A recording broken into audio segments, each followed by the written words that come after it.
سب سے پہلے آپ کو بتائیں سوڈانی دارالحکومت خرطوم میں پیرا ملٹری فورس نے بغاوت کر دی ہے. یہ بڑی خبر آپ سے شیئر کریں. خرطوم میں آرمی ہیڈ کوارٹر اور وزارت دفاع کے قریب فائرنگ اور دھماکے ہوئے ہیں، جس کے بعد پیرا ملٹری فورس نے صدارتی محل اور آرمی چیف کی رہائش گاہ کا کنٹرول سنبھال لیا ہے.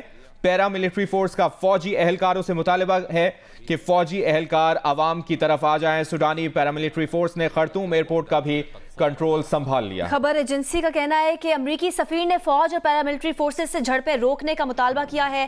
امریکی سفیر کا جو بیان سامنے آیا ہے اس کے مطابق سفارتی عملے کے ساتھ ایک مقام پر پناہ لی ہوئی ہے.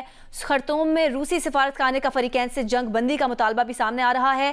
سوڈانی دارالحکومت خرطوم میں پیرا ملٹری فورس نے بغاوت کر دی ہے. خرطوم میں آرمی ہیڈ کوارٹر اور وزارت دفاع کے قریب فائرنگ اور دھماکے ہوئے ہیں، جس کے بعد پیرا ملٹری فورس نے صدارتی محل اور آرمی چیف کی رہائش گاہ کا کنٹرول سنبھال لیا ہے. پیرا ملٹری فورس کا فوجی اہلکاروں سے مطالبہ ہے کہ فوجی اہلکار عوام کی طرف آ جائیں. سوڈانی پیرا ملٹری فورس نے خرطوم ایئرپورٹ کا بھی کنٹرول سنبھال لیا ہے. ابھی آپ کو براہ راست لیے چلیں گے لاہور، جہاں پر وزیراعظم شہباز شریف شاہدرہ میں ہسپتال کا اچانک دورہ کرنے پہنچے ہیں اور ہسپتال کے مختلف حصوں میں گئے ہیں. یہاں پر انہوں نے انتظامات کا جائزہ بھی لیا ہے. آپ کو یہ مناظر بھی دکھا رہے ہیں. وزیراعظم شہباز شریف شاہدرہ میں ہسپتال کا انہوں نے اچانک دورہ کیا ہے اور انتظامات کا جائزہ لیا ہے.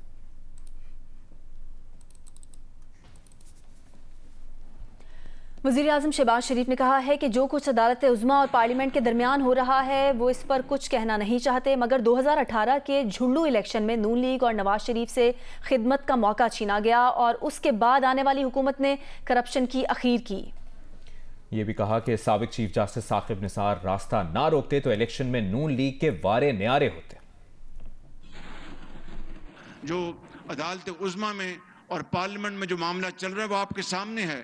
وہ یہاں پر میں اس کے بارے میں کچھ نہیں کہنا چاہتا. 2018 میں جھرلو الیکشن ہوا. وہ جھرلو نے اور فراڈ نے اور جعلی الیکشن نے وہ ہم سے موقع چھینا، نواز شریف سے موقع چھینا. پھر وہ حکومت نے کرپشن کی اخیر ہو گئی. تھانے بکتے تھے، D P Os D C Os کے دفتروں کی بولیاں لگتی تھی کہ جب 2018 کے الیکشن میں ابھی کئی مہینے پڑے تھے تو اس وقت کے جو چیف جسٹس تھے ثاقب نثار، انہوں نے ان تمام منصوبوں پر پابندیاں لگا دی تھی. کیوں؟ اس لیے کہ نون لیگ نہ جیت سکے. تو ثاقب نثار نے کیا کیا؟ یہ اورنج لائن یہ چین نے تحفہ دیا تھا پاکستان کو. یہی ثاقب نثار صاحب نے اس کی پوری پروسیڈنگز کاروائی انہوں نے سنی اور جب مکمل ہو گئی کاروائی تو 8 مہینے فیصلہ نہ دیا. کیوں؟ کہ اورنج لائن مکمل ہو گئی الیکشن سے پہلے تو یہ تو پھر نون لیگ کے وارے نیارے ہو جائیں گے. اور اہم خبر یہ بھی ہے کہ army chief general Asim Munir کی زیر صدارت کور کمانڈرز کانفرنس ہوئی ہے. آئی ایس پی آر کی جانب سے جاری اعلامیے کے مطابق گزشتہ روز ہونے والی کور کمانڈرز کانفرنس میں عسکری قیادت اپنی آئینی ذمہ داریاں نبھانے اور قومی سلامتی کمیٹی کے طے کردہ اہداف پورے کرنے کا عزم دہرایا گیا. بیان کے مطابق حکومت نے انسداد دہشت گردی کی مہم کی منظوری دے دی ہے. دہشت گردی کے خاتمے کے لیے قوم اور حکومت کو مشترکہ موقف اپنانا ہوگا. سیکیورٹی فورسز مغربی سرحدی علاقوں میں انٹیلیجنس بیسڈ آپریشن کر رہی ہیں.